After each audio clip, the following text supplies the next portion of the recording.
his time, in his time,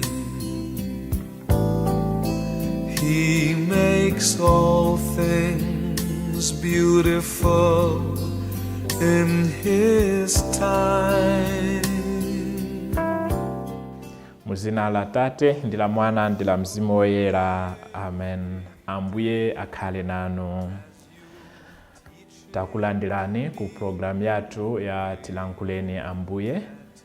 Ndipo lero ndila chivili 19 July mchaka cha 2022. Mau oyamba machokera ku Mika chapter 7 verse 14 mpaka 15 ndiponso verse 18 mpaka 28. Salimo 85 kuyambira verse 1 mpaka 7. Ndipo mthenga wabwino ndi Mateo 12 kuyambira 46 mpaka 15. Ndipo amene akutiwerengera mthenga wabwino komanso kutigawira mawu ndi Father Derende Thomas Pouya, a missionaries of Africa, kuchokera ku St. Francis Parish, Kanengo, mu Archdiocese ya Lilongwe. Ambuye akhale nanu. Mau amthenga woyera monga adalembera Mateo.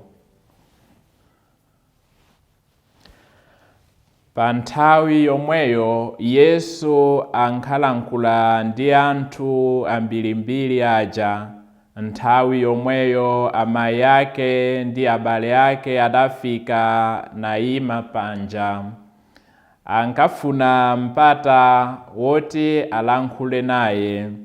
Tsono munthu wina adawuza Yesu kuti, Amai anu ndi abale anu ali panjapa, akufuna kulankhula nanu. Yesu adamuyankha kuti, kodi ine Amai anga ndani? Ndipo abale anga ndani?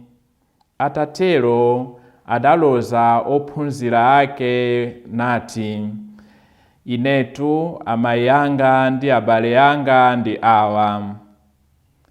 Pakuti aliyense wochita zimene Atate anga akumwamba akufuna, ameneyo ndiye m'bale wanga ndi mlongo wanga ndi Amai anga.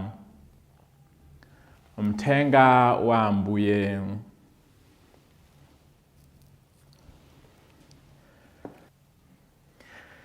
Yesu adatangwanidwa kwambiri polalika mthenga wabwino.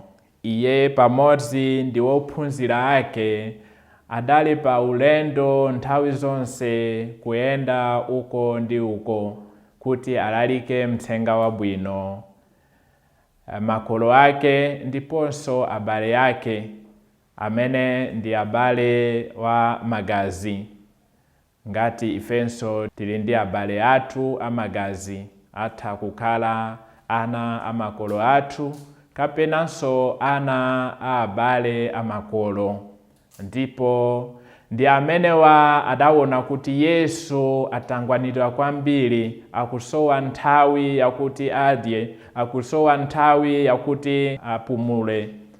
Iwo adapita kuti akamtenge Yesu kubwera ku nyumba naye kuti aziwe azipumula. Koma Yesu adasankha ophunzira ake. Tikuwadziwa ophunzira 12 aja, ndiponso anthu ena amene adakonda kumvera Yesu, kumvera maphunzitso ake. Ndipo amenewa adasanduka ngati abale a Yesu chifukwa adakonda mawu a Mulungu. Nchifukwa chake anthu amene adabwera kumtenga Yesu, abale ake, Yesu adawayankha kuti abale yanga, amai yanga ndi amene akumvera mawu a Mulungu ndi kuwasata. Abale, ndikudziwa kuti palibe mmodzi wathu amene adabadwa ndi makolo a Yesu. Tikudziwa kuti tikusiyana magazi, koma titha kusanduka abale yake Yesu. Titha kusanduka ang'ono a Yesu, chifukwa iye amalola munthu aliyense kuti asanduke m'bale wake. Makamaka amene amakonda mawu a Mulungu, ndiponso amene ali wokonzekera kuti asinthe moyo wawo.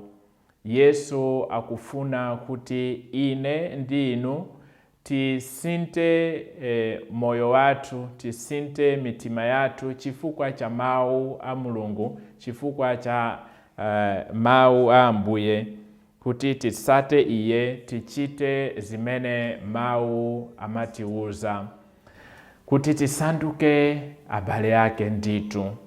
Abale, Maria ndi amai athu chifukwa cha Yesu, chifukwa tasanduka abale wa Yesu. Tiyeni tizilimbikire kuti tisate Yesu, tisate mawu a Mulungu, kuti tikhale abale yake nthawi zonse. Mu dzina la Tate, ndi la Mwana, ndi la Mzimu Woyera. Amen. In you